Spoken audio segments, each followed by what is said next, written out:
this is Vato. In this video I will show you the game between Mikhail Botvinnik and Karl Robatsch. This game was played in Amsterdam in 1966. Botvinnik had white pieces and he started with c4. Robatsch played knight to f6, knight to c3, e6, d4, d5, queen's gambit. And now, not waiting for black to capture the pawn on c4, Botvinnik captured the pawn on d5. E takes on d5, bishop to g5, pinning the knight, c6, e3, bishop to e7, queen to c2, preventing bishop to f5. Robatsch castled kingside, bishop to d3, threatening bishop takes knight on f6, and then bishop takes pawn on h7. Knight from b to d7, knight to f3, rook to e8, Botvinnik castled kingside,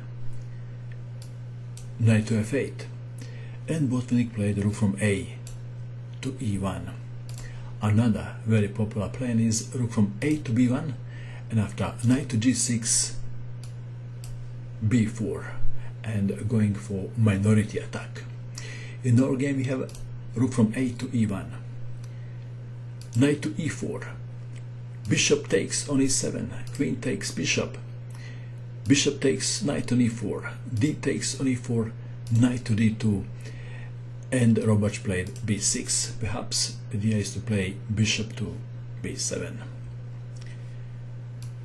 queen to a4.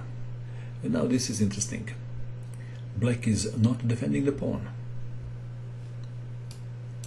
f5. Should white take the pawn on c6 or not? Would you? If not, why not? Botvinnik played f3. What's wrong with taking the pawn? Let's have a look. If queen takes on c6, then bishop to a6, attacking the rook, and after knight to e2, rook from a to c8, and it looks like that black has some compensation for a sacrifice pawn. So Botvinnik played f3, pawn takes pawn, knight takes on f3, bishop to b7, now defending the pawn, knight to e5, attacking the pawn again, queen to e6, defending, queen to c2, pressure is on the pawn on f5, defending, but cutting communications between these two rooks. And also now black has two of his minor pieces on the back rank. e4, excellent move, getting rid of backward pawn, and this would place queen on the open file.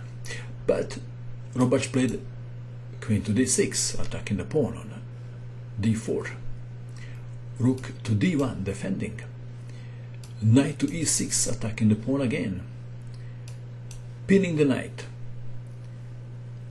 pawn takes pawn. It is white to move. Perhaps first move that comes to mind is knight takes on a4. What do you think? That is the first move that comes to mind. But then black would play queen to d5. But Botvinnik didn't capture the pawn on e4 with knight. This is what he played. Rook to f7, a5, and now knight takes on e4. What is the difference now? Queen to d5, so black wants to exchange the queens, and also knight is under attack. That was the same position as previously, but the rook was on f1. What is the big difference between these two positions? It is white to move. What would you do? We have reached the most interesting position of the game.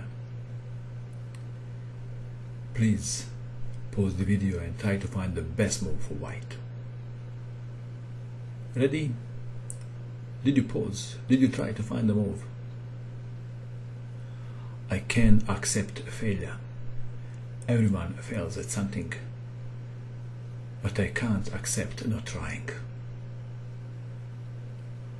Who said this? Michael Jordan. Did you try? Okay, it is white to move. Are you ready? Well, if it was me, I would play queen to f3, but I'm not Botvinnik. Botvinnik sacrificed the rook on g7. A true killer move. Have you seen this? Well, this is check. King takes rook. White played a move and black resigned. What is the move? Queen to g3. Black resigned. Let's have a look at a few continuations. If king goes to h8, then there is checkmate in 1. Can you see it? Checkmate. And if king goes to f8, then rook to f1 check, and after king to e7, queen to h4 check, after knight to g5, of course queen takes knight, and after king to e6 there is checkmate in 1, and that is queen to f6 checkmate. And one more. If king goes to h6, then knight to f7 check, and after king to h5 there is very nice checkmate in 1. Knight to f6, family fork, forking the king, the queen and the rook, and this is also checkmate, saving the spiritist one for the last. What do you think of this game? What do you think of Botvinnik's attack? Did you find that deep move, rook to f7, that ended with rook sacrifice on g7? Great attack by Mikhail Botvinnik. What do you think of this game? That is all. I hope that you enjoyed watching this video. I wish you good luck with your king hunt, and bye for now.